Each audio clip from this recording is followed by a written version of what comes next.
We are here this afternoon with Anne Fernald, who is an assistant professor of psychology at Stanford University, and she was invited to come to Japan by Professor Yoko Shimura at Saitama University. And I'd like to ask you, first of all, why are you here in Japan? Well, I've come to Japan to discuss the possibility of collaborative research on early child development with my colleagues at Saitama and a number of other people that I've met through Professor Shimura who work at the University of Tokyo and other universities in the area. What kind of future collaborations would you be interested in?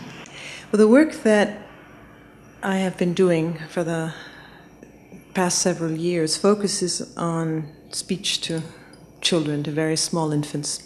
These are babies who have not yet acquired language, and as anybody who interacts with an infant notices, you speak very differently to a young child than you do to another adult. In English, for example, you're very likely to say something. You're not going to say, "Good morning, how are you?" You'll say, "Hi, how are you?" or something like that.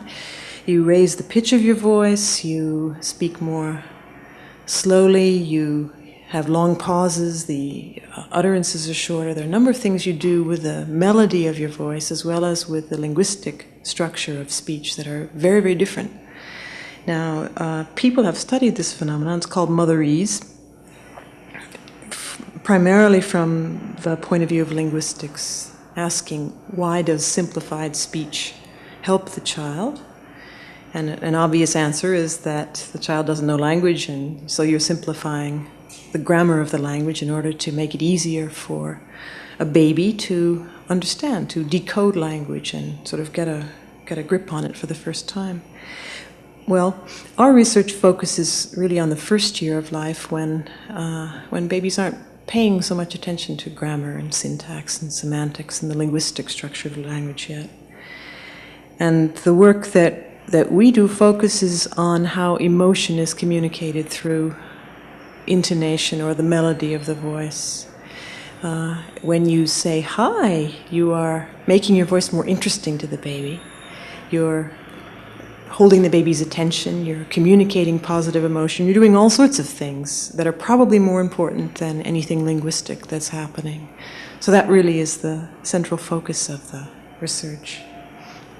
And this work I've worked in a number of European languages, as well as American English. We've done research in British English, French, German, Italian, both with mothers and fathers, and found that in all these languages people behave in very much the same way. They use high pitch, a very musical voice, and a simplified grammar.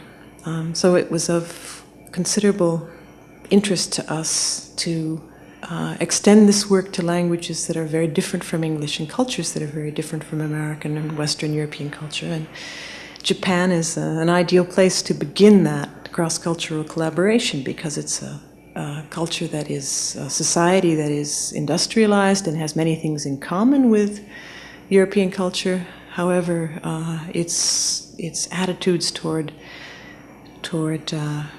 child rearing, its attitudes toward the expression of emotion are very different from ours, and obviously the language in its history and structure is very, very different from the Indo-European languages. So it will be interesting for us to see whether Japanese is similar to the languages we've been studying in these ways.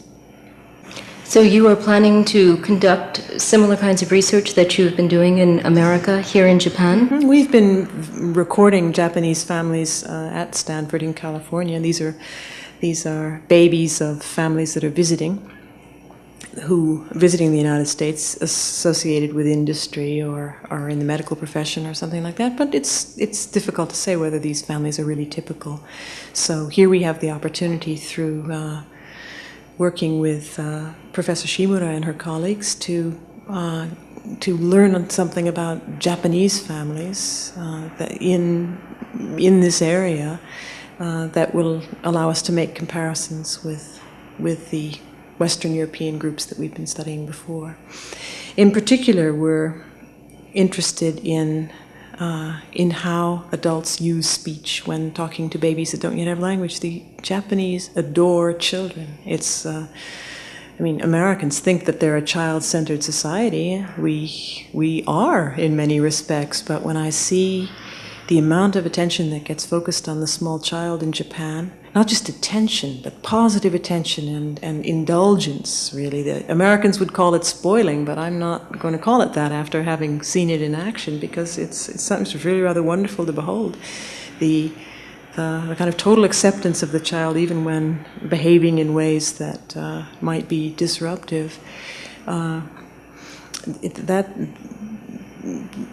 It's my impression that speech to children is going to turn out to be very, very similar, even in a language that is so different from the ones we've looked at before. And this will not surprise us, because I believe that the reason that we talk this way, that we use music in our voices in these early years, is because this is an optimal way of communicating with a little creature that doesn't have language yet. That through the melody of intonation you can convey meanings that are very important to a baby, like I'm happy to be with you, or keep doing what you're doing, or let's play a game, or calm down when the baby's upset, or stop doing what you're doing, be careful, you're in danger. These are all messages that come across through emotion, really, through the melody of the voice. And it wouldn't at all surprise me if we find that these melodies are basic human forms of meaning, really, that are universal across languages, even very different languages. It could be, of course, that they're just something that Western Europeans dreamed up, that are specific to those cultures. If that's the case, then it's not a particularly interesting phenomenon. But what I suspect, and what Professor Shimura, my colleague here, also believes, is that we're talking about a kind of musical meaning that's a basic feature of early human communication.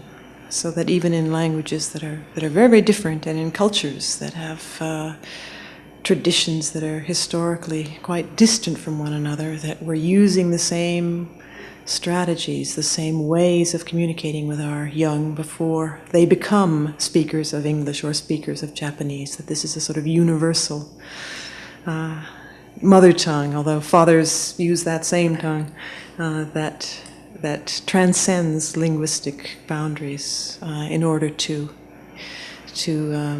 enable communication in the early months before language is even a possibility. Well, if that's true, then how do you account for the difference in the development of the child in accordance with the culture that they must adapt to? Well, gradually. Obviously, a Japanese baby is going to grow up speaking Japanese. An English baby is going to grow up speaking English. The period that I'm most interested in is the very early months, when I think the music of the voice is so powerful to young infants. Obviously, by 2 years, they are operating within the framework of a particular language. Even by the end of the first year, there's an increasing amount of research showing that babies are hearing things in ways that have been influenced by Japanese when they are surrounded by Japanese. So that by 12 months, even though the child isn't yet speaking, his or her processing of speech has been influenced by the fact that he's been hearing Japanese and only Japanese, or English and only English. So our perceptual processes have in some way been affected. The sounds that babies make when they babble sounds to you like it's not language at all, and it isn't language yet. I'm talking about from about 6 months to 14 months before they're using a lot of words. It used to be thought that these were universal sounds, that all babies in all cultures babbled alike, and then they sort of stopped babbling, and there were a couple of months of relative silence, and then they began speaking words, and these words were in a language.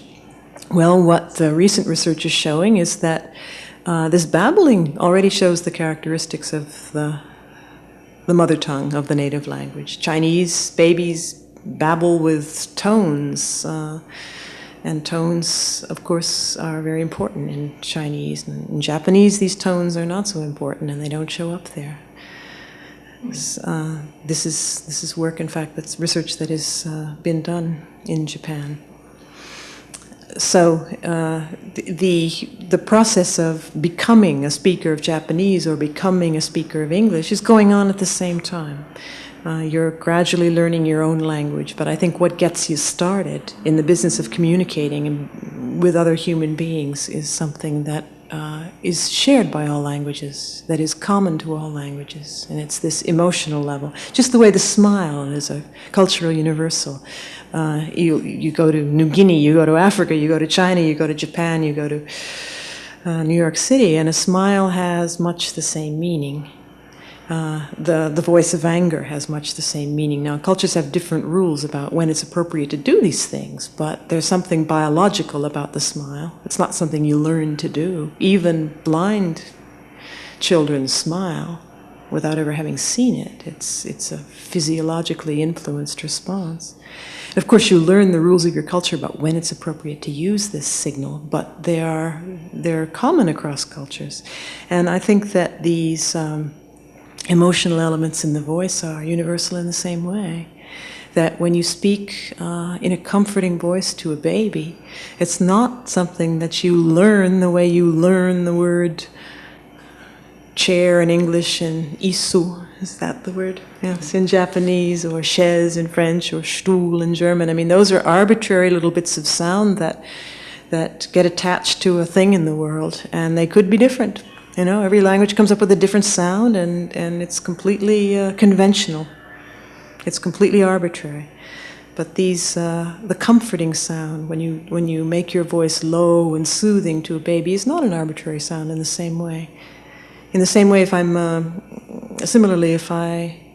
a baby's in danger and is about to fall down the stairs or something, I will speak sharply. I'll say, "Be careful," or "Pass auf." I will use my voice in a particular way. It will be loud, it will be sudden, it will be sharp. All of these features convey the meaning stop. It isn't the words that I use. A child at 10 months is not paying attention to those words, doesn't understand those words, but the baby understands the melody, and it's these melodies that we're talking about.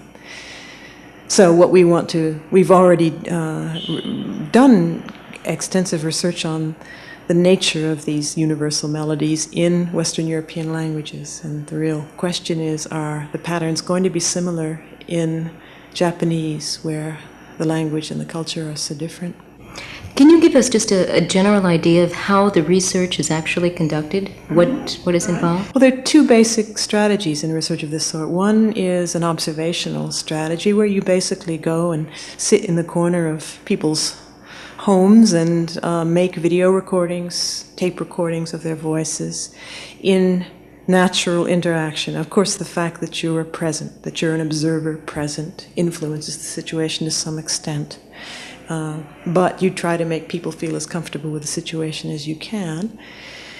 And you see what they do. I mean, you watch, for example, how a mother spontaneously comforts a child who's crying. This is the sort of thing that happens many times a day in the life of a mother and an infant.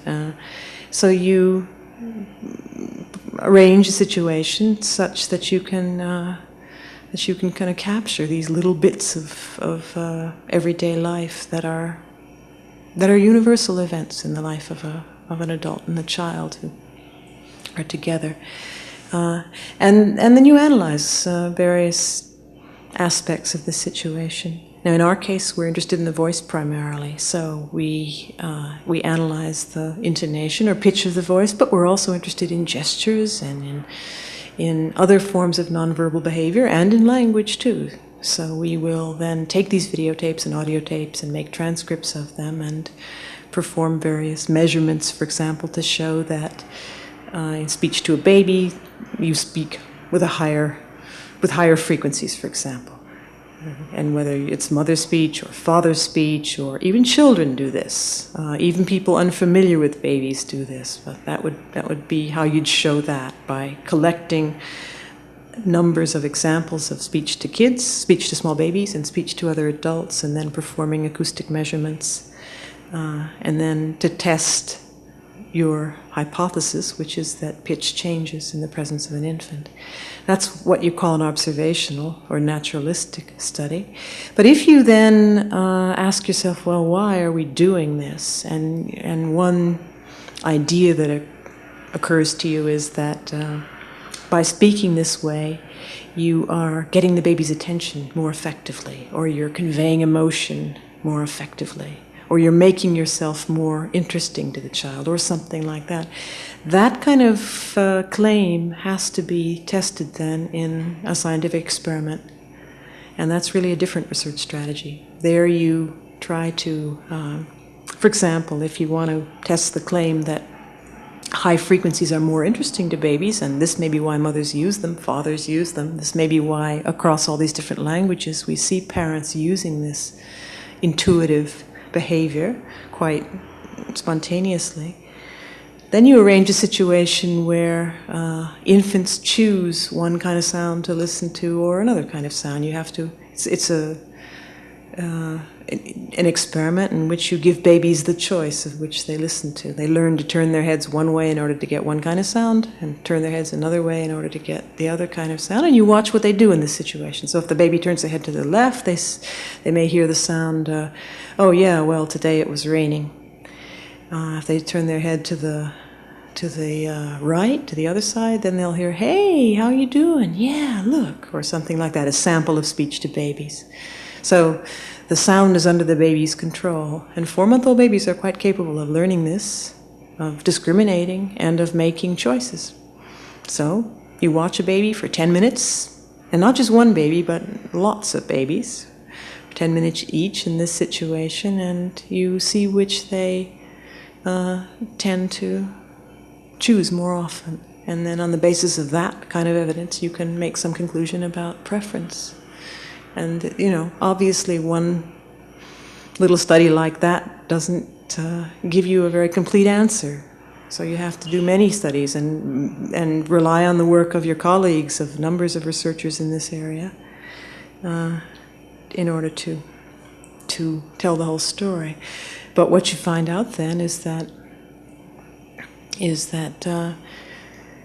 speech to babies, the melodious way of speaking to babies, is very effective at eliciting babies' attention, at making them happier, at making them more alert, at soothing them when they're crying, so on and so forth, which tells us what any mother knows, which is that the reason you do this is because it works well for you. So in some sense, we're busy demonstrating the obvious. I mean, any mother would tell you, well, of course, obviously, if I, drone on like a newscaster, my kid isn't interested, and I want her to be interested. So what then do you think is the purpose of this? If it does appear to be such an obvious, apparent aspect of our lives, then what is the purpose of conducting the research? Oh, what is the purpose of conducting research? Because there are lots of intuitions that you have that really aren't right. I mean, for a long time it was thought that if a rabbit jumped by when you were pregnant, then your baby would be born with a hare lip or something like that. I mean, there are all sorts of folk beliefs about how to treat infants in America today, and I believe in Japan today too. There's lots of controversy about the appropriate way to interact with young babies. What's the best environment? Any parent is concerned with that and wants to provide the best environment for the young infant. And we don't know the answers. 30 years ago, not even 30 years ago, 20 years ago in German medical textbooks, you could read that babies were blind at birth and deaf at birth. And sure enough, it doesn't really look like they're listening to things at birth. And while they make some sort of visual responses, it certainly isn't anything like the visual response that an older child makes. And so doctors were informing parents that kids were effectively blind and deaf for the first 2 or 3 months. Now, this seems amazing today, but it's basic research on the capabilities of the newborn. I mean, our understanding of what the newborn infant is capable of has changed radically in the last 15 years. I mean, the sort of image of the child is essentially passive and a little cabbage, basically, who didn't really come to life till around 2 or 3 months of age, influenced how parents behaved. I mean, they didn't, if you think your child is deaf, you've been assured by your pediatrician that the child is not hearing anything, then you probably are going to be less interested in talking to the baby and providing that kind of stimulation. And one of the things that research has shown us is that this early stimulation is very important. So what seems obvious now wasn't obvious even to the medical profession 10 years ago. But these studies then make their way into the public consciousness and actually affect how people interact, even if the result is just to convince parents that, or rather to reassure parents that what they've been doing is probably a very fine thing to be doing. Fashions of child rearing, attitudes toward child rearing changed dramatically. In the United States in the 1920s, behaviorism was the dominant psychology of the time, and if you'd written away in 1928, 1930 for a book on child rearing, the government would have sent you a book that solemnly assured you that if you kissed your child, this was the worst possible thing you could do. You'd make him totally dependent, he'd go on welfare and become a bum. This book by John B. Watson began or included the following quotation. It said, "Give me a squirming bit of flesh and I will make you a mathematician or a bum." I mean, what this vision was, that the child was entirely passive and that how you treated the child determined absolutely whether it became a good-for-nothing or a genius. So this influenced, profoundly influenced a whole generation of American parents who took this as the gospel word. Well, fortunately, that view of things has changed. I mean, they said, don't ever pat, you're supposed to shake hands with your child in the morning, but showing affection beyond that was a very dangerous thing to do, because then you would reinforce this dependent behavior, which, by the way, are exactly the behaviors that the Japanese have been reinforcing very successfully for years. I mean, this vision was would have seemed horrible to the Japanese mother, because in this culture, dependency is highly valued and always has been, really.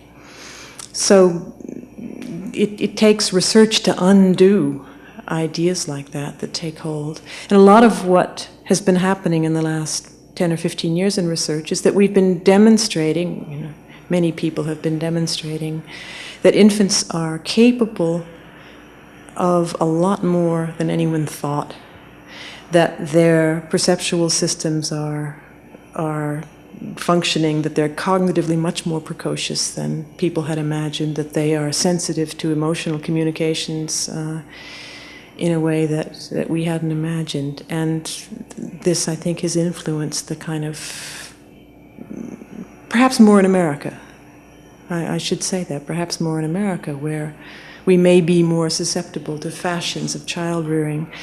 The Japanese ideas of child rearing seem so deeply rooted in the culture that they may not be vulnerable to these kinds of waves of psychological theory that come to take hold in the popular literature. But certainly in America, there have been changing ideas, and the current vision of the baby as a very competent, small but competent human being who's an active social partner right from the beginning and has a strong need to be involved in social interaction right from the beginning is actually a fairly new understanding. You haven't been in Japan for a very long time, and maybe this is an unfair question, but just the observations that you've had thus far, how would you generalize the difference in the attitudes and the interaction between the mother and the child in Japan versus America? This is really unfair, Kathy. Can I just say something off the wall? I mean, is that all right? Okay. I've been very impressed with what I've seen here and would like to learn a lot more about it. The Japanese baby is really the center of life in a family in a way that I find quite wonderful. As I mentioned earlier, so much of the research on child development has been done in the United States and some of it in Europe. The result is that our model of early development is based primarily on the American nuclear family. And I see after a short time here, and I mean, this is really obvious, that this is a terrible mistake. We have so much to learn from Japan, and where there are very different ways of doing things. Where many of our fundamental assumptions about how to treat babies have to be called into question, because the Japanese do things differently. The Japanese allow children a kind of freedom that most Americans would be quite worried about, and yet the result is very successful, at least within the context of Japanese society. So it's not, at this point, I really find it difficult to make any comparisons that are very meaningful yet. I just am convinced that we have a lot to learn, and that we can only benefit by learning from each other's cultures about these very important early years of life. Well, we'll all be looking forward to seeing the results of your research. Thank you very much. Thank you.